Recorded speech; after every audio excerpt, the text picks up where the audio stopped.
আসসালামু আলাইকুম রহমতুল্লাহি ওয়া বারাকাতুহু।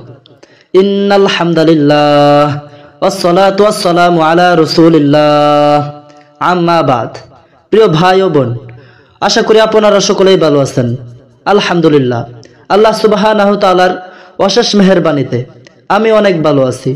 প্রিয় ভাই ও বোন, আজকে আমি আপনাদের সামনে যেই ভিডিওটা নিয়ে এলাম, এই ভিডিওটা কিসের তা হয়তো আপনারা ভিডিওতে থাকা পোস্টার এবং টাইটেল দেখে হয়তো বুঝে গেছেন। আজকে আমাদের কি আয়োজন। ভিডিওটি শুরু করার পূর্বে আপনাদের কাছে একটাই অনুরোধ, আপনারা যদি মুক্তির আহ্বান ইউটিউব চ্যানেলে নতুন হয়ে থাকেন তাহলে অবশ্যই এই চ্যানেলটা সাবস্ক্রাইব করে দিবেন এবং দিনকে প্রচার করতে এই চ্যানেলের ভিডিওগুলো আপনার বন্ধু বান্ধবের মাঝে শেয়ার করে দিবেন। সরাসরি চলে যাচ্ছি ভিডিওতে।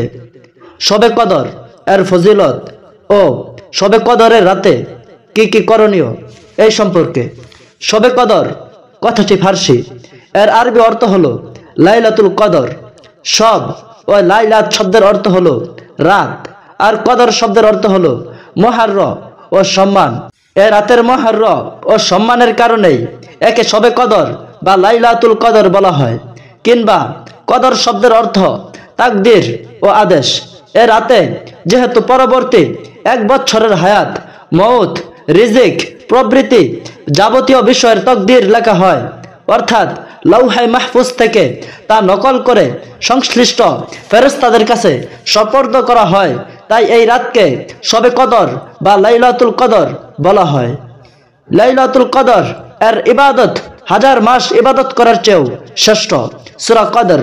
রমজান মাসের শেষ দশকের মধ্যে যে কোনো বিজোড় রাতে শবে কদর হতে পারে, যেমন 21, 23, 25, 27 ও 29 তারিখের রাত। 27 রাতের কথা বিশেষভাবে হাদিসে বর্ণিত হয়েছে। শবে কদরে নফল নামাজ, তিলাওয়াত, জিকির আজগার ইত্যাদি যে কোনো ইবাদত করা যায়। কত রাকাত নফল বা কি কি সূরা দিয়ে পড়তে হবে নির্দিষ্ট নেই, যত রাকাত ইচ্ছা যে কোনো সূরা দিয়া ইচ্ছা পড়া যায়। শবে কদরে নামাজের বিশেষ কোনো নিয়ত নেই। ঈশার পর সুবহ সাদিক পর্যন্ত যে নফল পড়া হয় তাকে তাহাজ্জুদ বলে, তাই নফল বা তাহাজ্জুদের নিয়ত নামাজ পড়লে চলে। নফল নামাজ যেহেতু ঘরে পড়া উত্তম, তাই এই রাতেও ঘরে থেকে নামাজ পড়লে উত্তম হবে। একান্তই ঘরে নামাজের পরিবেশ না থাকলে তিনি মসজিদে গিয়ে পড়বেন। তবে বর্তমানে শবে বরাত ও শবে কদরে ইবাদত করার জন্য মসজিদে ভিড় করার একটা রসম হয়ে গিয়েছে।